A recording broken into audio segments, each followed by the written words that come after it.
তাহলে ছোট পর্দার দর্শকপ্রিয় তারকা অপূর্বকে তো আপনারা সকলে খুবই ভালো করে চিনেন, কেননা এই তারকা তার কেরিয়ার এরই মধ্যে একাধিক নাটক উপহার দিয়েছে তিনি তার ভক্তদের। তাই তো বলাই বাহুল্য যে নাটকে অভিনয় করার মাধ্যমে তিনি তার ভক্ত অনুরাগীদের মধ্যে দর্শকপ্রিয়তা অর্জন করেন সর্বদাই।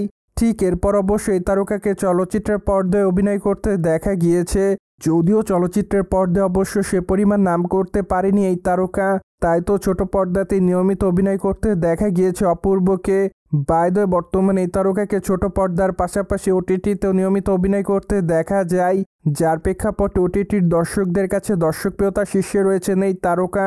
মোরবা ঢাকা ইন্ডাস্ট্রির তারকা অপূর্বকে সর্বশেষ কলকাতা বাংলাতে অভিনয় করতে দেখা যায়, কেননা কলকাতা বাংলার চলচ্চিত্র অভিনয় করেছে এই তারকা।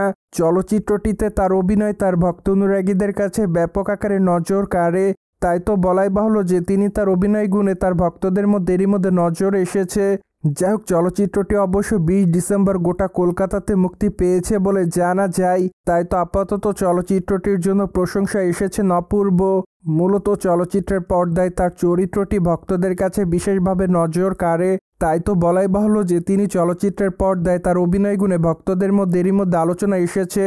এদিকে অবশ্য সম্প্রতি চলচ্চিত্রের বিষয়ে শোনা যায় নতুন একটি আপডেট, কেননা বর্তমানে নির্মাতারা জানিয়েছে তারা চলচ্চিত্রের দ্বিতীয় খণ্ড নির্মাণ করবে। যদিও চলচ্চিত্রের দ্বিতীয় খণ্ডে অপূর্ব অভিনয় করবে কিনা সে বিষয়টি অবশ্য এখনও জানা যায়নি। তাছাড়া 2025-এর মাঝামাঝি সময় থেকে চালচিত্র মুভির দ্বিতীয় খণ্ডের শুটিংয়ের কাজ শুরু হতে পারে, কেননা আপাতত এমনভাবে ধারণা দিয়েছে চলচ্চিত্র নির্মাতারা। বাই দ্য ওয়ে, বর্তমানে ছোট পর্দার তারকা অপূর্বর হাতে বেশ কয়েকটা প্রজেক্টের কাজ আছে বলে জানা যায়। তাই তো আগামী দিনে তাকে নির্মাতা কাজল আরিফিন নওমীর হাউসউইড ওই ফিল্মে অভিনয় করতে দেখা যাবে। সেখানে অবশ্য তার বিপরীতে তাসনিয়া ফারিনকে অভিনয় করতে দেখা যাবে।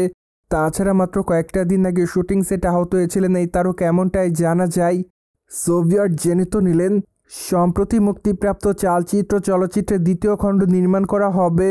ফলে এই বিষয়টি নিয়ে আপনাদের কোনো মতামত থাকলে কমেন্ট বক্সে জানাতে ভুলবেন না। Subscribe our channel for more update.